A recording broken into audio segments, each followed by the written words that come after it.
Subscribe to get real African horror stories. The door at the end of the hall was breathing. Not moving, not shaking, just a slow, steady sound, like someone standing behind it, trying not to be heard. I was 17 when this happened. It was inside the old palace in northern Nigeria. The palace had been closed for months. After strange events in the past, no one wanted to work there anymore. Most people avoided it completely. There was one place inside the palace everyone warned us about, a long hallway on the east side. People called it the Forbidden Hall. No one explained why, they just said, never go inside. One evening, my friends dared me to enter the palace and walk down that hall. It was just before sunset. I told myself it was only an empty building. Fear comes from the mind, I thought. When I reached the hallway, the door was already open. That was the first thing that felt wrong. The palace was supposed to be locked. No one had been inside for months. I pushed the door slowly. The corridor was long and narrow.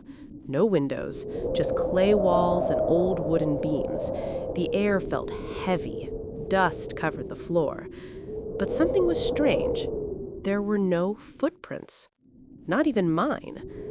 I looked back at the entrance. I could still see daylight behind me. I decided to walk further, just to prove I was not afraid.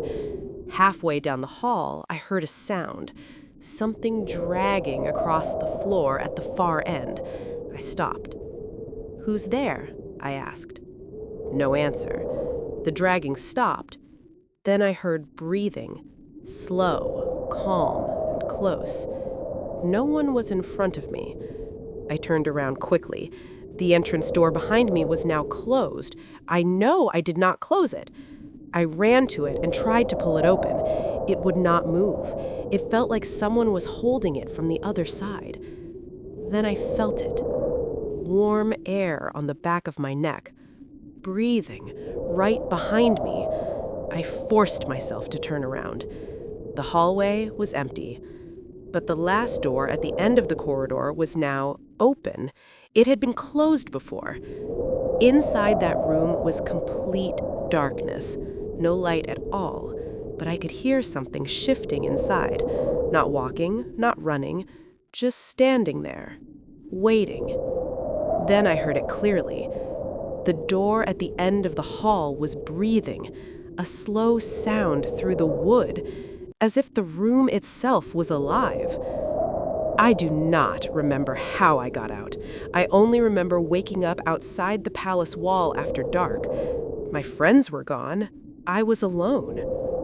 When I got home, I found 4 long red marks across my back, straight lines, like fingers had pressed hard into my skin. Years later, an elder told me what happened in that room. A servant once locked himself inside after being accused of stealing from the royal family. He swore he was innocent. For 3 days,